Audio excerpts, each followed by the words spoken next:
Have you ever felt like you were fighting an invisible enemy? An enemy who knows all your weaknesses, knows exactly when you're tired, when you want to give up because that enemy is none other than yourself?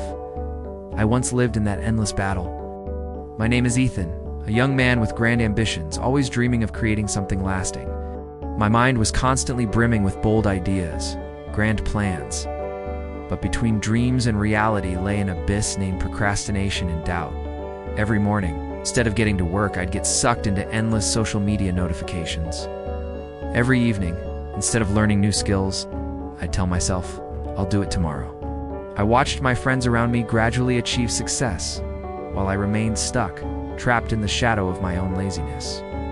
My greatest enemy wasn't a competitor, but the complacent person within me.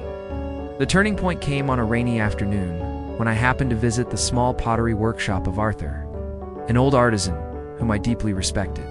Seeing my gloom, he didn't ask much. He simply and silently placed a crude lump of clay before me, said, "Look, this lump of clay can become a precious vase, or it can remain forever just an inert piece of earth. Where does the difference lie? It lies in the pressure of the hands, in the fire of the kiln, and most importantly, in the daily perseverance of shaping it. Human endeavors are the same. They don't begin with grand gestures or monumental tasks, but with the smallest disciplines applied to oneself." Arthur's words were like an electric current running down my spine. I realized that I had always tried to conquer the whole world while I could, and even master a single day of my own. From that day on, I began a real battle. Not with anyone else, but with the Ethan of yesterday. I set a rule: wake up an hour earlier each day to read, no matter how much sleep tried to pull me back. I turned off all social media notifications during work hours, focusing entirely on the task at hand. There were days I failed, days I indulged myself, but instead of tormenting myself, I learned to forgive and start anew the next day.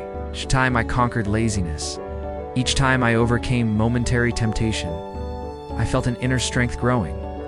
The project I had long cherished also gradually took shape, not by a miracle, but by thousands of hours of silent discipline. Now, looking back, I understand that the greatest achievement wasn't the product I created, but the person I had become, a more disciplined, resolute, and stronger version. They say conquering the world is a talent, but that's merely an external triumph. To conquer oneself, to overcome the limits one sets for oneself, that is true wisdom. Because when you have mastered your inner world, no external challenge can ever defeat you. The greatest conquest, after all, is the conquest of oneself. And the reward for that victory is not fleeting glory, but eternal freedom.